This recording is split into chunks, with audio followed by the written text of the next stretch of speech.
So, tonight, we're going to be covering a relatively large topic, and I'm going to try to simplify it, but it's a massive topic, and I could literally talk about this for several hours, and I would never grow bored, but I can't guarantee that other people wouldn't fall asleep.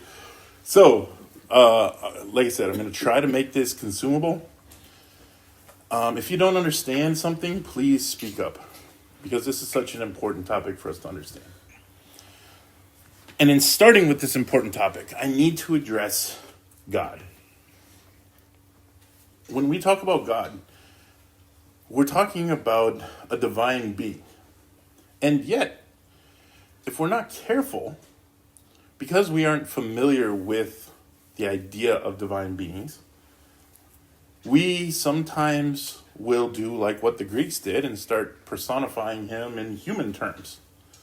And we'll think of him like some dude that sits on a cloud, or some dude that throws a lightning bolt, or some dude that controls the water, or something, like we throw these elements on him, but we think of him as human with the same technical emotions of a human. We think that God can be, happy one minute and upset and angry the next and ready to smite us in a heartbeat, So if we're not careful, we lose sight of who God is. But who is God? Well, we know from John, or 1 John chapter 4, right? God is love. But again, we have to define what love is. The world tries to define love as a variety of different things. But the world doesn't have the right to define love as a variety of different things. God has already defined love because he's defined himself. And he is love. So when I'm talking about God, I'm talking about a being that is love, who is beyond our comprehension, who is beyond our understanding. In fact, the Bible says his ways are higher than our ways. His thoughts are higher than our thoughts. Like when Job is demanding God to show up and to give him a reason, God's like, really? He's like, give me a reason for Leviathan or Behemoth. And he's like, I can't. He's like, then how could you even begin to understand the why for your own life? And Job's just like, oh, yeah, you're right. And my only thought is, you're good, right? And he thanks God for being good. So we have to understand that God is beyond my comprehension of who he is. Now, he has revealed himself to me in certain ways.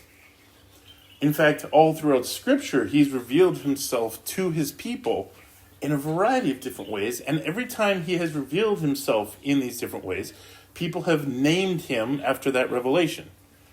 Jehovah Rapha, right? Like El Shaddai, there's all these different names of God. And they call out a particular aspect of God.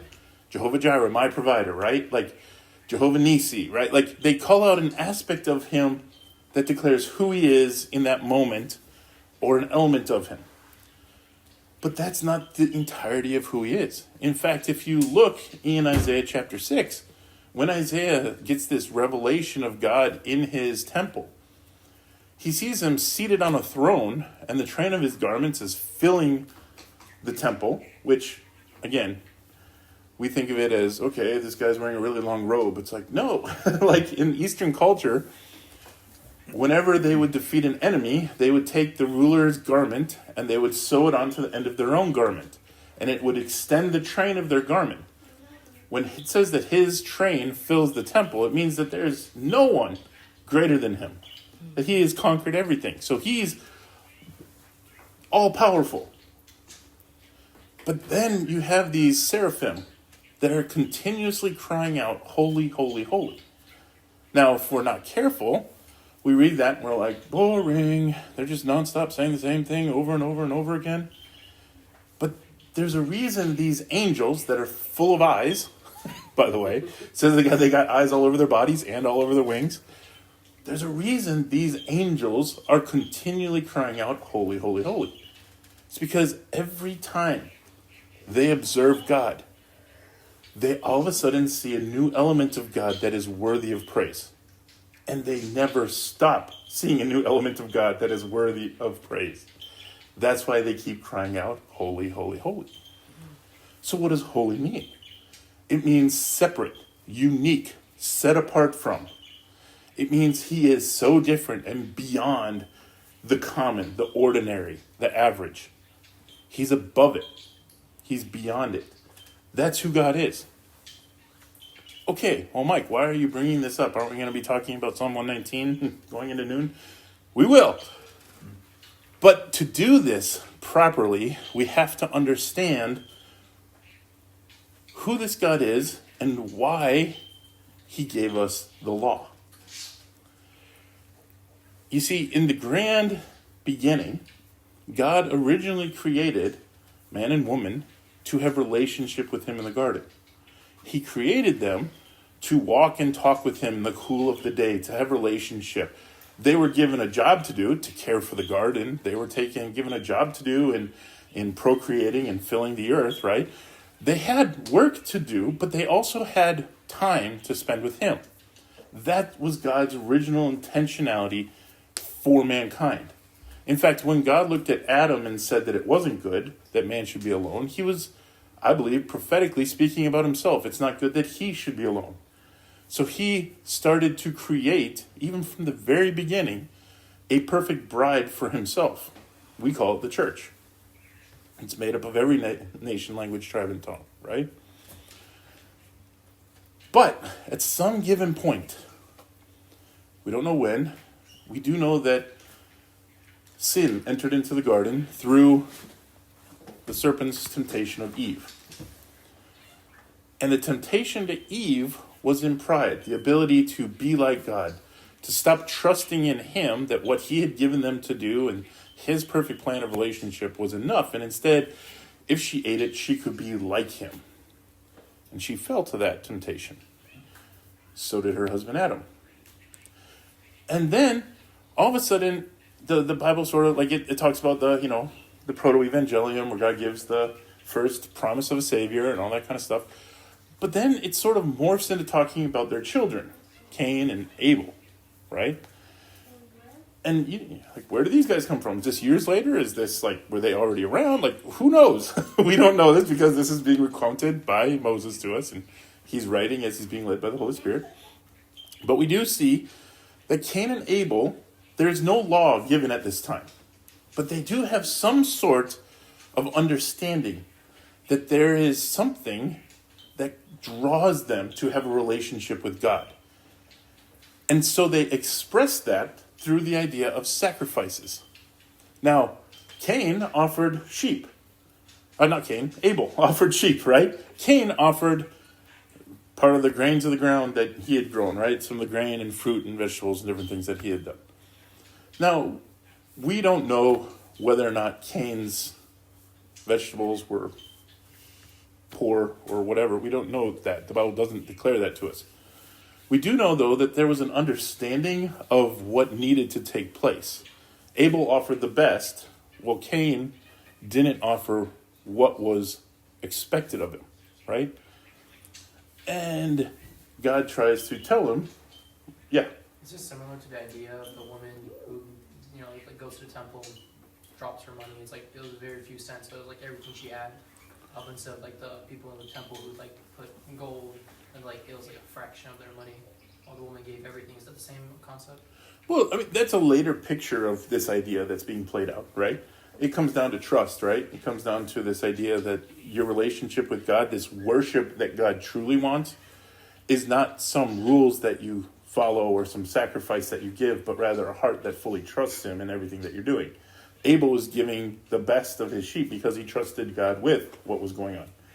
We don't know what Cain was offering, but we do know that he was doing it, and it was not what God wanted, which was be the best. Yes?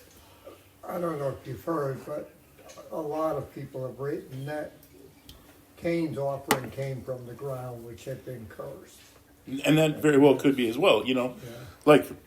There's, we don't really have there's a whole lot of pictures that are being painted in Genesis, right? The only reason I can't say it for a fact is because we don't have any explanation from God of him, describing what he wanted these people to do. We only see that they understood that there was an element that they needed to perform that God was looking for, right? And for some strange reason, as time goes on, mankind doesn't get their act together and say, yeah, this story of Cain is well known by everybody. Because, we see literally Lamech coming along later and quoting, if he got judged for, if somebody kills Cain and gets judged 7 times, then I've killed a couple people and I got to be, avenged 77 times, right? So he's like, they know what Cain has done, but does that change people's hearts to following closer to God? No. In fact, by the time we get to Noah, the world is filled with corruption. In fact, there's only a righteous family left out of the entire earth, which is also fascinating because Adam is still alive at the time that Noah's born, right? It's fascinating. Wouldn't Adam be sharing with all of his descendants? This is how you follow God. We were there when we fell. This is how you do the correct thing. Yes. Adam was still alive when Noah happened? Yeah. So when Noah was born, Adam was still alive. Wait, you said Noah's family was still righteous. It was the only righteous family. Did Adam get corrupt or something? Well, Adam died, right? Okay, so before the flood came, right? Okay. But the whole point that I'm trying to make here is the bent of humanity, because of the weight of sin, turned people to trusting in themselves rather than trusting in God. We knew that there was an expectation that God had set, that if people wanted to know him and to walk with him, to be with him, they needed to demonstrate it through an act of trust. Noah demonstrated his act of trust by building an ark. Why was that an act of trust? Because it had never rained before. There was, the Peleg hadn't even happened yet. By the Peleg, the earth hadn't even divided yet, right? It's just one giant piece of land and an ocean. So at this point, people are making fun of him as he's building this giant boat that nobody else had seen, right? What are you doing? And it took 130 years to build it. It was an act of faith, day in and day out. Then Noah comes and he starts over, and him and his family depart from this thing, and God gives them almost the exact same rules, right? Be fruitful and multiply, right? Trust me. And in the very beginning, it starts falling apart immediately. Noah and his descendants spread out. They start forming the nations. And eventually you get to a man by the name of Abram of the Chaldees, right? He was from the tribe, in the city of Ur. And God chooses him and calls him out. Now, he wasn't the first Hebrew. In fact, there were many Hebrews. His brother and his father were Hebrews, right? But he was the first Jew, which is unique, right? Because the Jew describes a Hebrew that is following God by faith, who is living in covenant with him. God starts calling Abraham out and calls him out of the walled cities, calls him to live by faith, calls him to start following him and to trusting in him. And Abraham does it well. We continue that on. Eventually, he gives birth to Isaac. Isaac gives birth to 2 sons, Jacob and Esau. God eventually takes Jacob, gives him 12 sons. Those become a great nation. And then God calls that great nation out of Egypt, where they had sort of been incubating and serving as slaves for maybe the last, 40 years. We think it was 400 years of slavery, but it really wasn't. It was more like 40 to 100 years maybe at most. But he calls them out to the wilderness, where he says, okay, now I want to call you guys as a particular group that are living in covenant with me, and I want to call you guys into this relationship with me, and I'm going to teach you guys what this relationship looks like. And he calls them to the mountain, and then at first he invites everyone to come to the mountain. But the people are terrified when they see that God shows up in a storm. And so the people are like, no, you go to speak to God for us. We'll just stay here. And he's like, okay, then nobody touch the mountain, right? Not even an animal. If they do, they die. Moses goes up. God reveals 10 laws to him. Starts with 10. Pretty easy. Okay, so he comes down the mountain, and the people are already violating the 10 as he's getting down the mountain. They're already making a golden calf, already saying that this golden calf is what led them out of Egypt. And like the people are doing the exact same thing, even though these are the people of the covenant. These are the people that should know better. These are the chosen people. But they continue to fall. So, God starts instituting more laws and more restrictions. Everything down to not having mixed clothing and to dietary restrictions and to all these things. And if we're not careful, we look at all these rules that God made, or laws, bless you. We look at all these rules that God made and we're like, oh, this just seems like a lot of work, right? Like, that's what the law seems like. But God wasn't describing all the work he wanted them to do. He was calling them to be holy as he was holy. He was describing to them what the parameters of a relationship with him look like. And he said, it has to be unique because you guys are going to be in relationship with me and all the eyes of the world are going to be looking at you to see how real I am. So the rules that he instituted weren't to make them suffer or to be burdensome. It was for them to understand these are the parameters of freedom that you've been given. But the people didn't take it that way. The people took it as, oh, I got to do this. And you know what? When you're given enough rules, it becomes very easy to just make them check marks that you check off and say, okay, I did this, whatever. And even in Deuteronomy chapter 10, like, I'm going to read it to you.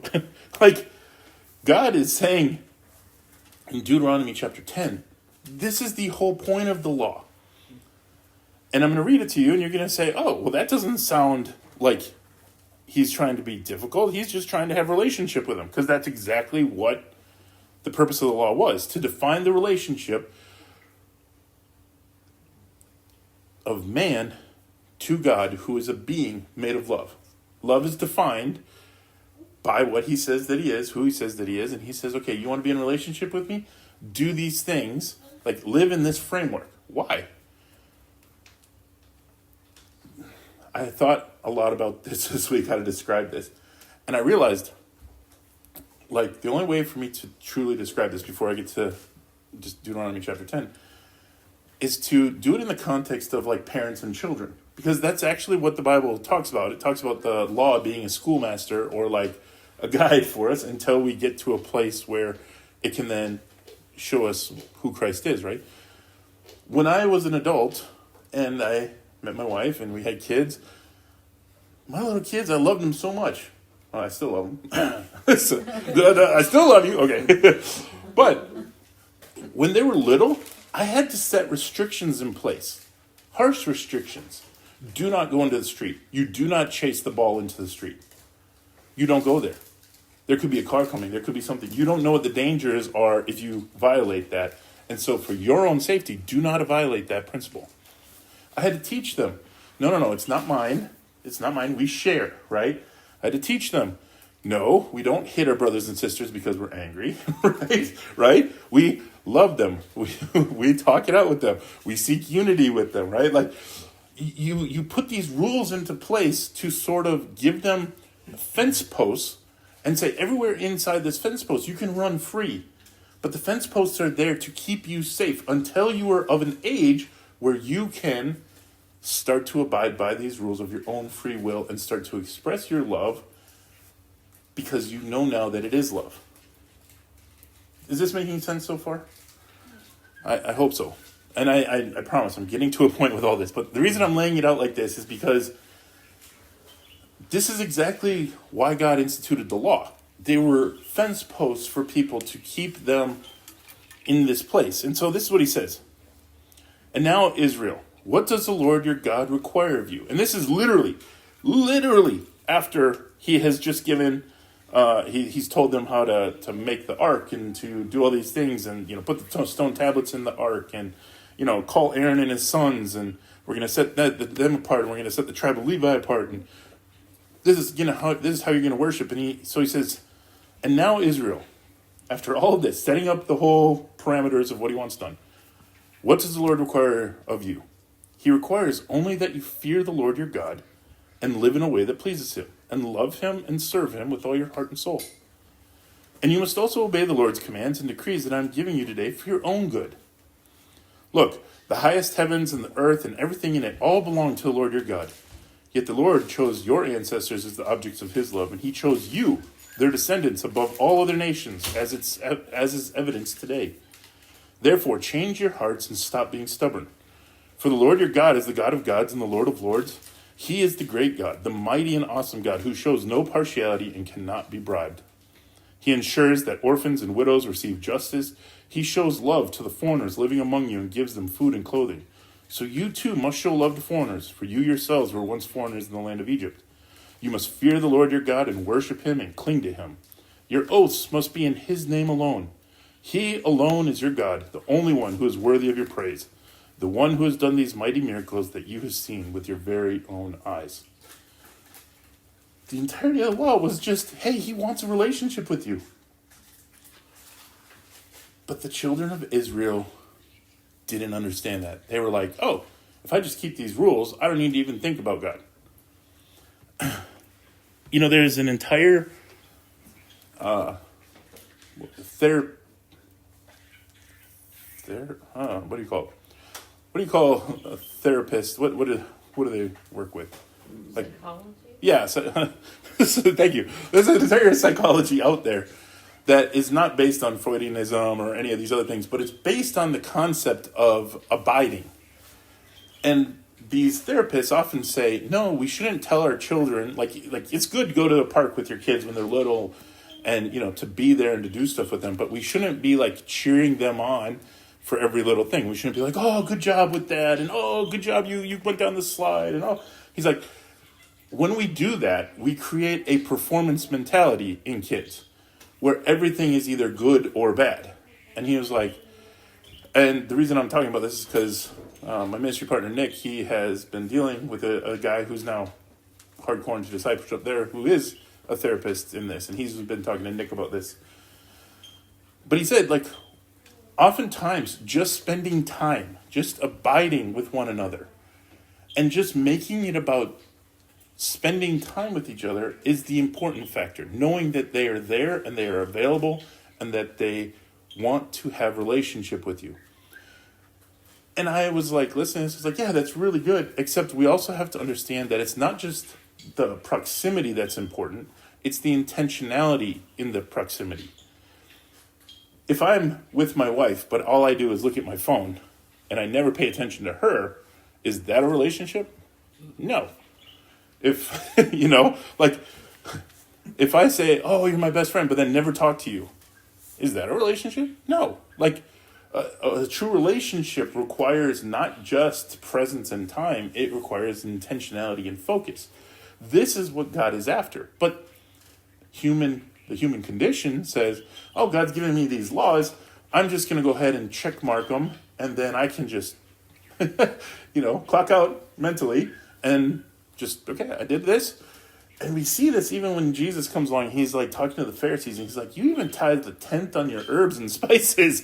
And he's like, but your hearts are far from him, right? Like, what the heck? Like, you guys have gotten so good at getting down to the minutia of the law, but you've missed the grand scheme of everything.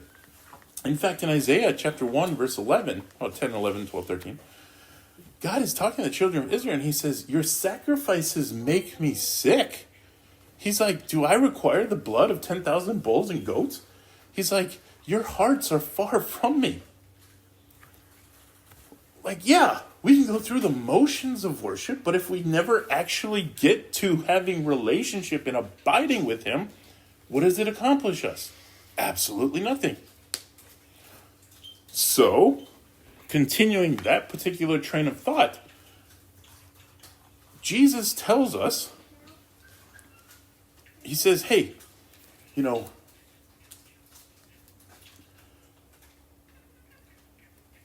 worry about anything. God's already got you taken care of. He wants you to spend time with him, right? And he says this, like, you can't serve both God and mammon. You will hate one, be devoted to the other. You'll despise one, love the other. It's like, okay, if I can't serve both God and mammon, what is that talking about? I can't trust in God with everything and trust in myself. This is the difference between following the law and abiding in relationship with him. But the stone law was imperfect because the stone law was basically a checklist. And mankind could not, well, some could actually see past the stone law to the heart of God, like David, like Elijah, like Elisha, like, like, Daniel and Ezra and all the people, that were famous men of God in the Old Testament. They could see past the law to the heart of God. But for the most part, the majority of people were just seeing the law. And so in Ezekiel and in Jeremiah, God says, okay, there's coming a day where I'm going to replace your heart of stone with a heart of flesh. And I'm not going to write my word on the tablets of stone anymore. I'll write my word on your heart. It won't be a checklist of things you have to do. It will be something that you want to do, that comes up out of the well springs of your heart, right? It's this new living thing called His Spirit. And I'm sorry, I know I'm taking long to describe this, but I want to be really clear with this. The reason I'm harping on this so much is because in Colossians chapter 2, it actually talks about how God doesn't expect a circumcision of the flesh anymore, but He does expect a circumcision of the heart. And that circumcision of the heart is where He cuts off that hard part, where the do aspect of the law is important, and instead introduces us to the evolved law, which is actually called the law of liberty. The law of liberty is not so much I have to do these things to be right with God, but I get to do these things to be right with God. And what is the totality of this law of liberty? Love God with all your heart, soul, mind, and strength, and love your neighbor as yourself. And one more, love one another as I have loved you. You do this, you are fulfilling the entirety of the law that God has prescribed to us. Has God done away with that law? Absolutely not. It is still there. Jesus says, if you love me, obey my commandments. What are the commandments? The law is love Him with all your heart, soul, mind, and strength. Love one another as He's loved us. And all that. But, Colossians chapter 13. I'm not going to read it because we're going to get to the psalm. And I promise I'm going to be real fast. We're going to end here. Colossians 13? Corinthians chapter 13. Sorry. 1 Corinthians chapter 13. I'm sorry. 1 Corinthians chapter 13.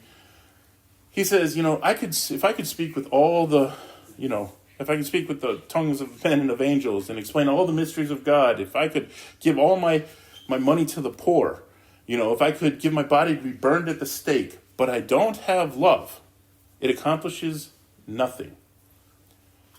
Why? Because if we think of God as simply something that we have to check off, I have to teach. I've been gifted with the ability to give money. So I give money, but I never actually think of God. I'm not doing it because I'm in a relationship with God. It doesn't accomplish anything for me. The law has instead I'm still abiding by the old law. I'm not abiding by the new law, this new evolved law that says now I have the freedom to follow Him and to love Him, to be in a relationship with Him. So with that being said, I'm going to transition to Psalm 119. I promise I will be done in 6 minutes. Okay? Because we're going to fly through this. In Psalm 119, we're talking about noon. It actually says this. Starting in verse 105, it says, your word is a lamp to guide my feet and a light for my path. I've promised it once and I promise it again. I'll obey your righteous regulations. I've suffered much, O Lord. Restore my life again as you promised. Lord, accept my offering of praise and teach me your regulations. My life constantly hangs in the balance, but I will not stop obeying your instructions. The wicked have set their traps for me, but I will not turn from your commandments. Your laws are my treasure. They are my heart's delight. I am determined to keep your decrees to the very end. All right, Mike, what does that have to do with what you were just talking about? The Hebrew letter nun represents a fish. The idea is that we are the fish, and this fish, in the Hebrew context, is that this fish actually dwells in divine waters. Different than the waters of chaos that are found in Genesis chapter 1. The divine waters are this place of relationship with God. We are at home as fish, living in this environment where we are completely in our environment when we are with God. Does that make sense? Okay. But as he starts, he says, your word is a lamp to guide my feet and a light for my path. These are two distinct points of perspective. He's saying There are times, God, when I am looking at things and I'm not understanding how to walk this thing out. But I'm going to trust you with the step that's in front of me. It is a light to guide my feet, one step at a time. At other times, he might give us the ability to see a little bit farther down the road where we're going, what the purpose is behind this. But we might not always get that purpose. We might just have to take it one step at a time. But we do know that he is leading us to a place that is ultimately going to be with him. It is in relationship with him, where we are walking like Adam and Eve in the cool of the day with him in the garden again. So the psalmist then goes on. He says, I promised it once and I'll promise it again. What is he saying when he's saying this? He's saying, I have struggled to continue to trust you with every step on this journey that I'm doing. But I keep coming back and saying, God, I might stumble 1,000 times. In fact, the Bible says a righteous man may fall 7 times, but he rises again each time, right? Like, we might stumble again, but we continue to have this passion to be with God, to be in the presence, because that is where we're supposed to be, in the divine waters. We are supposed to be at home with him. So we promise again and again, Lord, I have struggled, I've stumbled, but I'm going to come back to you. I need you. The Apostle Paul describes it like this. He says, the things that I don't want to do, I do. And the things I do want to do, I don't do. Like, he's like this internal struggle. But he understands that God gives grace to continue to follow him. And so he says, I will obey your righteous instructions. Again, he picks himself up and says, okay, I didn't do it perfectly yesterday, but I promise I'm going to do it right today. Then he goes on, I've suffered much, O Lord. Restore my life again as you promised. We all have suffering that comes into our lives. But the suffering is not meant to harm us. The suffering is meant to refine us. Even if it is from our own foolishness, it still has a refining aspect to it, right? The Bible talks about like how if we're a branch, right, that bears fruit, he'll even prune us so that we'll bear more fruit. It talks about us as him being a refining fire, where he will put us in to pull out any dross or any impurities within us. The whole point is that God is refining us to a place where we can walk in step with him. And that's exactly what he wants. He goes on to say, Lord, accept my offering of praise and teach me your regulations. This goes back to the very beginning, right? There is this understood element of worship that Cain and Abel and Adam and Eve and other people understood. He's a being greater than us. He deserves worship. He deserves praise. How are we going to show that we love him? By obeying his commandments. That's what Jesus says. If you love me, obey my commandments. John 14:15. Then he says, my life constantly hangs in the balance, but I will not stop obeying your instructions. He's saying he's constantly caught in this tension. He's constantly, am I going to just do this, out of rope? Like I have to do this, like it's just expected of me? Or am I going to actually do this because I'm focused and intentional on being with him? This is a point of passion. And I'm going to drive that home when he goes, the wicked have set their traps for me, but I will not turn from your commandments. Yeah, people are going to try to make us stumble, but at the same point in time, we can often be our own worst enemies. Our own desires can be sometimes opposed to God. And so, hey, God, if there's any wicked thought in me, please purge me. But then he says this, your laws are my treasure. They are my heart's delight. Well, I already read a passage, I didn't read a passage, I quoted a passage from Matthew chapter 6. In fact, just before Jesus says you cannot serve two masters, he actually says, just several verses in front of this, he says, for where your treasure is, there your heart will be also. Well, here it says, your laws are my treasure. Why are his laws our treasure? Well, because it's that place of relationship that he has already defined for us, already surrounded us with. And if we find ourselves living in this law of liberty, loving him and loving others and loving one another as he's loved us, we will start to see fruit even in the smallest of actions, like giving a cup of cold water to the least of our brothers, right? Like everything carries weight, everything carries significance. Nothing is lost.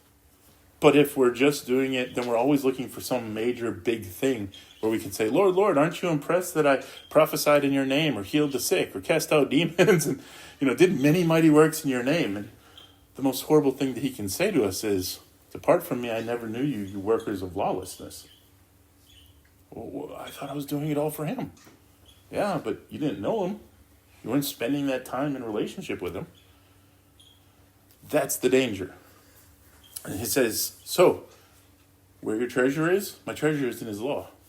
And that's where my heart is going to be delighted the most, when I'm living in the divine waters as a fish in his element, completely trusting in God to be everything that I need. He says this, I have determined to keep your decrees to the end. Doesn't matter what comes. I might fall 1,000 times, but God is faithful. And this is where passion is so important, because the passion reminds us how much he loves us and continues to drive us closer and closer to him despite our circumstances.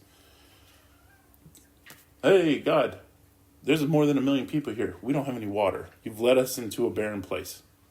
Do you trust me?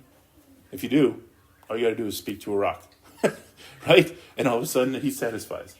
But God, there's no food. Do you trust me? All of a sudden there's manna on the ground, right? Like, he provides supernaturally when we're in relationship and in step with him. It's when we start taking things and thinking, God is looking for me to fulfill X, Y, Z, and we just check these marks off instead of actually looking to him and walking with him in these things, that is so dangerous. It's not just the non-believers that are doing this. It can also be believers, and that's a scary place to be. So it's both a word of warning and a word of encouragement to stay close to him. The law of liberty now is what drives us and leads us and guides us. Any questions, comments? Oh, I was like 10 seconds over. Any questions, comments? I know it was a lot.